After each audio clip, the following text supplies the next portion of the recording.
overview about the importance of research, how it impacts a high school student, and our methodology and sessions. So let's get started.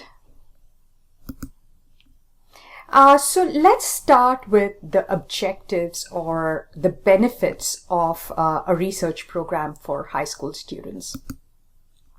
The number one benefit is, of course, it enhances their intellectual development and personal growth. I mean, this is something that is superbly personal to a high school student. Doing research is not easy. It's a lot of commitment. And Gen Z, which is their generation, is extremely smart and intelligent, and they like to consume information bite-size. So the second benefit of a research program is enhancements of their critical thinking and analytical skills, and also hands-on learning.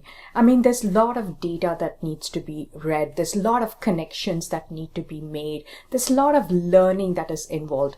And research is something that is self-driven, that a student needs to do on their own. Next is immersing themselves with research expands their career choices.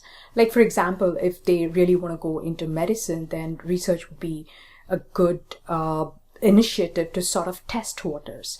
I had a lot of students who did research in various fields of medicine. Like one girl did research on marine-based medicines that can be discovered and created to cure cancer. Another did research on Alzheimer's. Another did research on depression. So it sort of helps them like gauge their major as well. I had a lot of students who did research with AI and machine language as well, wrote Python scripts. So this really helps them understand what direction that they want to go to, and also helps them sort of come up with what career options that they want to explore. Of course, they get a deep understanding of the subject matter, and that's not really possible through a classroom instruction alone, right? So they go into depth of it. While doing research, it's not just one article that they're going to read. They're going to read like 10s and 20 articles. They're going to get like so deep into that. That's exactly what happened with my son when he took on blockchain for AP seminar and AP research in his school. He dug deeper. He learned a lot about cryptocurrency and everything. And my younger son also did this research program in spring.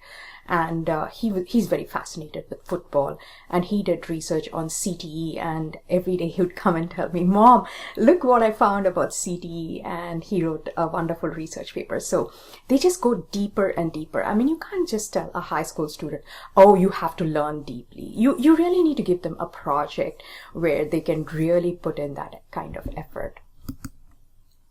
Next, it's a fantastic extracurricular activity for college applications. It goes in many places, especially the supplemental essays. They can write about their research to show college what they've done. And further along, I'm going to show you an acceptance letter from Duke where they show how much they love students who have done research. So why did I create this program? I mean, why? Yes, of course, my son didn't get an opportunity to publish a research paper. That was one of the reasons. But I deeply care about this generation or these teens, and I want them to learn deeply. I know that pursuing research in high school is difficult because they need like the proper guidance to do the research. There's a lot of other aspects of it. You just don't tell a student, go do research on this. You have to give them the kind of directions and all kinds of requirements to complete the assignment. And I realized that a lot of students are scientifically curious. They want to do research and explore further, but they don't have the right training to do that. I mean, it's still ringing in my head. Aducanap.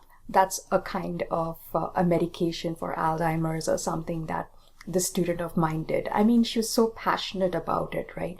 I was like blown away when I saw the topics that my students picked, and they went ahead and researched and did a final paper. It was like sitting in a PhD class and listening to them. It also provides them a mentorship to conduct a research product in any field.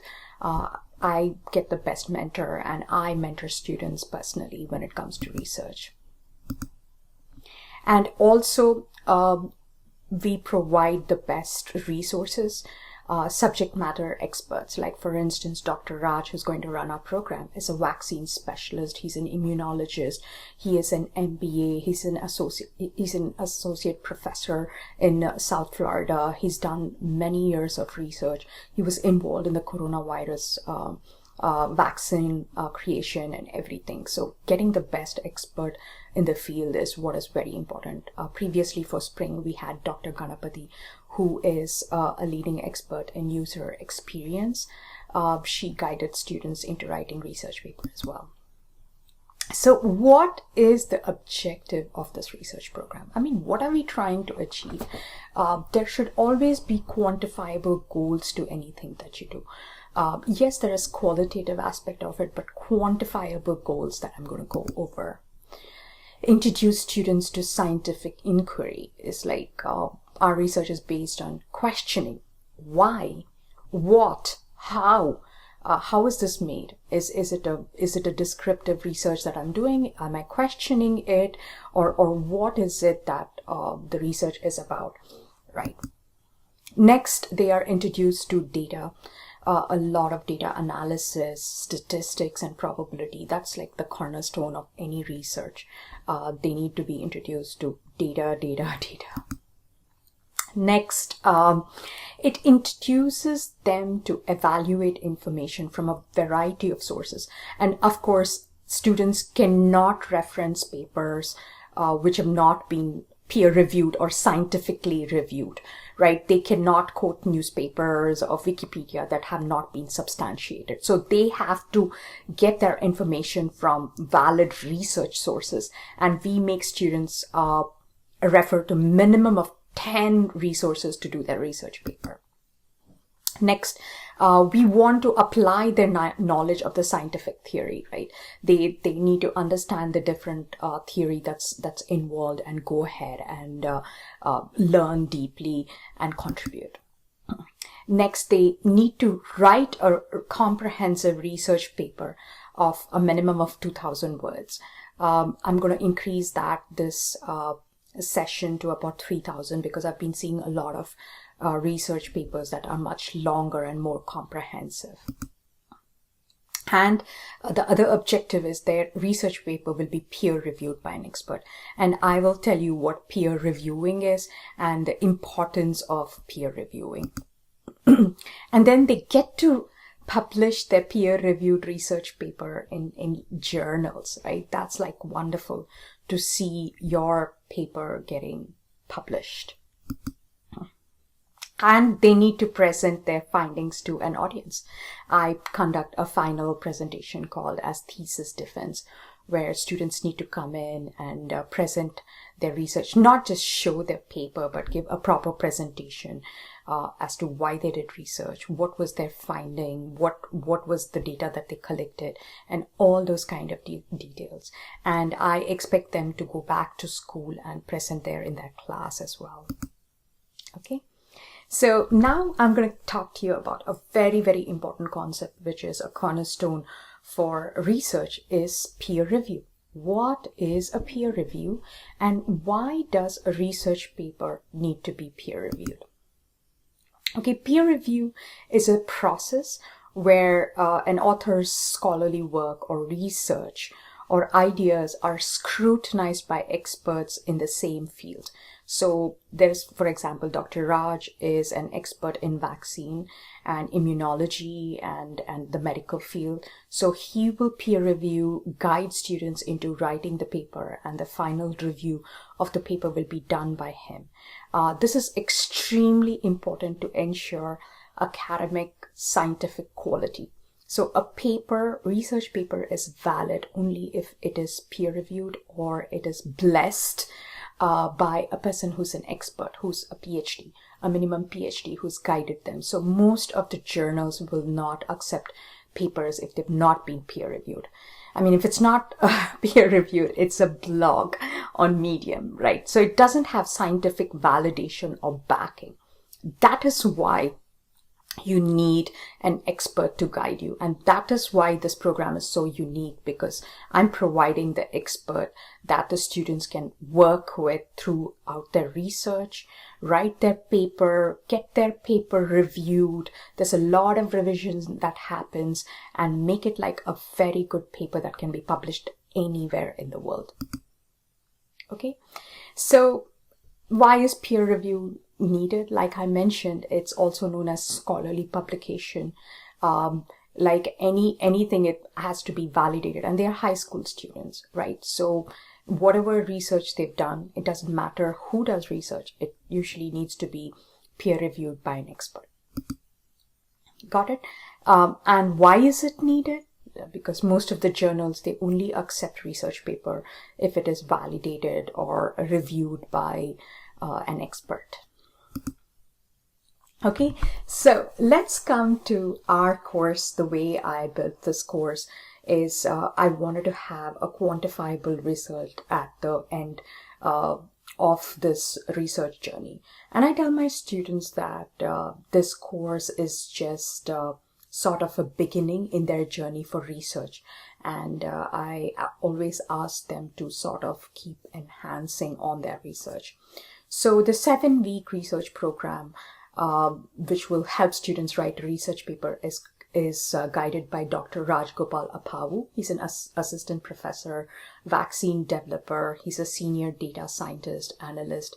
He's a toxicologist and a chemist, and he's a wonderful human being.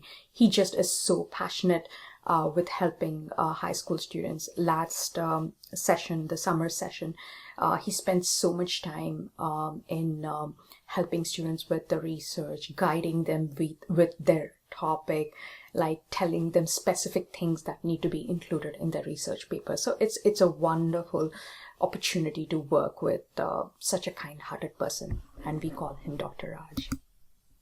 Okay, so students learn scientific investigation. So these are the steps that we follow. Number 1, asking a research question, right? They form the question or the topic. And sometimes we don't force students to form the topic even. I tell them that it's okay if you've not zeroed in on your topic, like just start doing research, the area of research, right? After you do a little bit of research and you learn more about it, then you can construct your question or your topic. Got it? So that is one of the things. Next is they need to form a hypothesis. They need to design experiments, but because of Corona, they didn't have access to a lab or anything. But if they do, we encourage them to do experiments. They have to test their hypothesis, collect data, perform analysis on the data that they've collected, and write a conclusion. So these are the 7 steps that we follow in our research process as well. Okay, and after that, there are 3 stages of the writing process. One is the research and planning. Next is the writing. They write the first draft. And I take them through the journey where I teach them how to write the introduction first. Then I teach them how to write the body, the hypothesis, the conclusion. Okay, and how to put pictures and diagrams in their research paper, the tables. I always insist on students producing their own data based on the analysis and the research that they've done, and present it in a histogram or graph in their research paper, so that any future papers can reference their diagram and they get credit for that, right? So these are some of the things that students do when they come to me. And of course, it's this revision process. We spend a lot of time in going over revising our research paper. So in the session 1, they choose a research topic. Dr. Raj works closely with them to determine what topic they want the students to work on in the general sense, right? So a lot of students had various topics. With AI, we make them get data from the Kaggle data set. if it's depression or anything. And some research papers are paid, which the doctor has access to, and he sort of helps get those papers as well. In the session 2, we teach them the methods to conduct the preliminary research. We introduce them to various journals like PubMed and everything. They are not allowed to use newspapers because that information is not substantiated. It's sponsor backed. So, and we sort of teach them the format and the requirements of the research paper. I follow a format called as JSR format, which is basically the Journal of Student Research, where they will be submitting their paper. So I use their format because that's a pretty good format to write, and it guides them through that. And the third session is how to do research, right? We teach them how to dig deep into the articles, conduct the preliminary research, and write the research questions. So session 3 is about the research questions, like do a framework and outline as to what is the scope of their research. Fourth session, they create a research outline, right? They have to answer the question, what? What is the specific purpose of the research? Like why do they want to do the research? Introduce the background for it. Second is why, the most difficult part, why they want to do it. What are the gaping holes, or what is the problem that they're trying to solve? And number third is how they're going to go about it, which is essentially the outline or map the whole research as such. That's session 4. In session 5, we review whatever information that they've collected. I go through them, teaching them how to write a paragraph. It's not like they don't know how to write a paragraph. It's like a paragraph is a mini research in itself. It needs to have a beginning, middle, and end, a paragraph.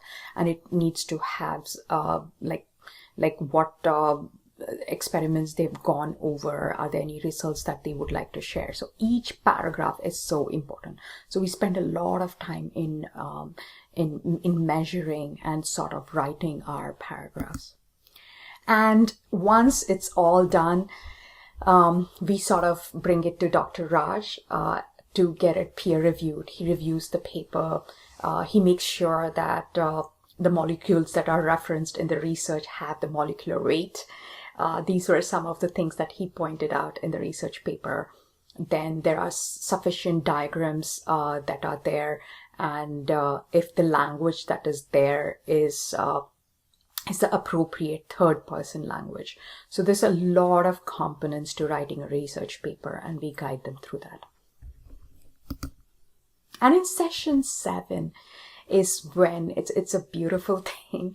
It's the final presentation. So they've completed their research paper, and now it's time to get the family, the parents, the siblings, the grandparents, the pets to see their work. So it's like a huge ceremony where all students are sort of present. I have a YouTube video of our summer presentation. It's wonderful. You'll be blown away with the kind of work that the students do. Their presentation is so impressive. It's colorful, and they're so passionate about presenting. It's their baby. And you definitely have to check out that video on YouTube where the whole presentation is.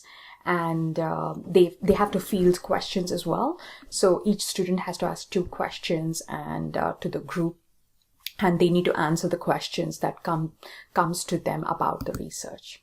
Okay, so that was the introduction of the session details. I would like to go into detail about the qualification of our main peer reviewer or instructor, Dr. Rajagopal APPAVU. He's a PhD, he's an MBA. His expertise is vaccine and drug development, medical device technology, data science, pharmaceutical, chemical biology, all that. And his skills are in innate immunity. I mean, a whole list of cell immunology. It's so wonderful to work with an expert. My students thoroughly enjoyed working with him, and he's going to help us with the fall season as well. Okay, the research papers will be published on my website, Gifted Gabber website, and also that can be referenced into their resume, and there are sufficient SEO, search engine optimization that happens there. Okay, and guess what the bonus is? We help students create their research paper so that it can be published in the Journal of Student Research. Not just one journal. They have a research grade, a peer-reviewed research paper that they can publish anywhere. It goes with them. Even if they go to college, they can come back and, continue with that specific research or publish it any place that they want. I just wanted to highlight the impact of research on the college admissions. I have a sample letter here from Duke, where they really like research, and I'm going to read it quickly. Dear so-and-so, I enjoyed reviewing your application, and the admissions committee was impressed by your innovative projects and research prowess. At Duke, you can continue innovating in makerspace like the Foundry, and through programs like Duke STEAM, the Innovation Blue Pen, and IE Blue Pen. I hope you will join us as a member for the Forever Duke family. Go Devils, Kelly Noel. So you can see here, the admission officer has given a handwritten acceptance letter highlighting the importance of research.